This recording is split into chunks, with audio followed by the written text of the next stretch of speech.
Voici l'image que présente la présidence de la République depuis le 1er août 2020.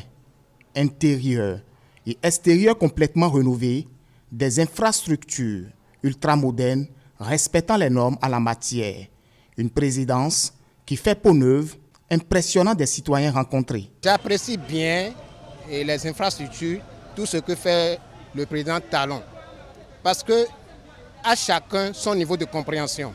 Ce n'est pas que les anciens présidents qui ont précédé Talon n'ont pas travaillé, mais Talon a un sens élevé. Il comprend, il est civilisé, il a compris beaucoup de choses. Nous avons des présidents qui ont vécu en Europe, mais qui n'ont pas ce sens, qui n'ont pas compris comment il faut gérer. Mais aujourd'hui, Patrice Talon est en train de nous montrer qu'il est civilisé et puis ça se voit concrètement. Les infrastructures que nous voyons, c'est très bon, c'est excellent et puis ça honore le pays. Nous sommes déjà au 21e siècle, 60 ans de l'indépendance. Vraiment, prenons-nous en charge vraiment avec nos propres forces. Bon, c'est ça ce que Patrice Talon fait. Il disait de voyager, traverser le frontière pour aller à l'extérieur, pour voir comment le pays se développe. En ce temps, quand il vient au pays, quand les gens parlent, il va dire « Ah mon frère, tais-toi ».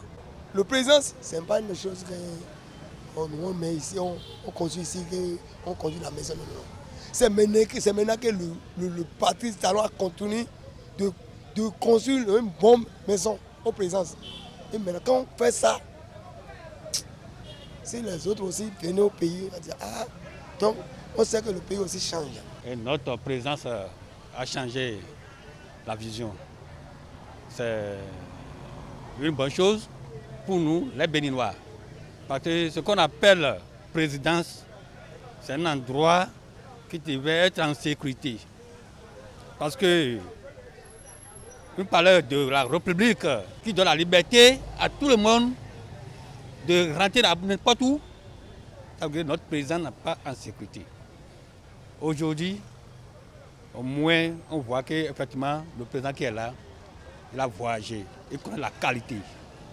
Oui, pour développer un pays, il faut des choses comme ça. Il faut des gens, il faut la rigueur. Pour changer quelque chose, il faut la rigueur. 60 ans après, le chef de l'État a inscrit le palais de la Marina dans les annales, même si beaucoup estiment que cette rénovation n'est pas une priorité. De 1990 à 2016, le Bénin a toujours faim. Le Bénin ne trouve jamais à manger. Quand même, il vit. Il n'y a personne qui est mort à cause de la faim. Non. Parce que dans ce pays, moi, à mon avis, je vois que 80% ne travaillaient pas. 80% des Béninois ne travaillaient pas. Oui, aujourd'hui, le gouvernement qui est là, le président qui est là, il nous dirige à travailler. Dieu m'a dit qu'il faut travailler avant de manger. Mais on dit allez travailler. Tu travailles, tu trouves de l'argent. Quand on voit aujourd'hui le volet social, les gens disent qu'on a faim, on a faim, on a faim. Mais on a faim, ça ne veut rien dire. Ça ne veut rien dire. C'est le social. Quand le politicien parle du social, ce n'est pas passer de l'argent, prêter de l'argent aux gens qui est le social. Le social, selon moi, Martin, c'est le droit du pauvre et du riche, le droit que ces deux personnes ont dans une nation, que ces droits soient appropriés à chacun. Les gens qui ne voulaient pas faire quelque chose là au pays, c'est eux qui disent ça. Moi qui est là, je suis un caroleur. Mais aujourd'hui, je conduis le CIM. Un peu. Parce que je sais que ma femme et mes enfants vont manger dans la maison.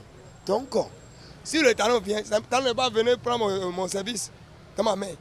Si tu es caroleur, tu es peintre, il faut aller travailler. Si tu travailles, tu vas trouver l'argent pour manger. Donc, ce n'est pas Talon qui a coupé le travail pour eux.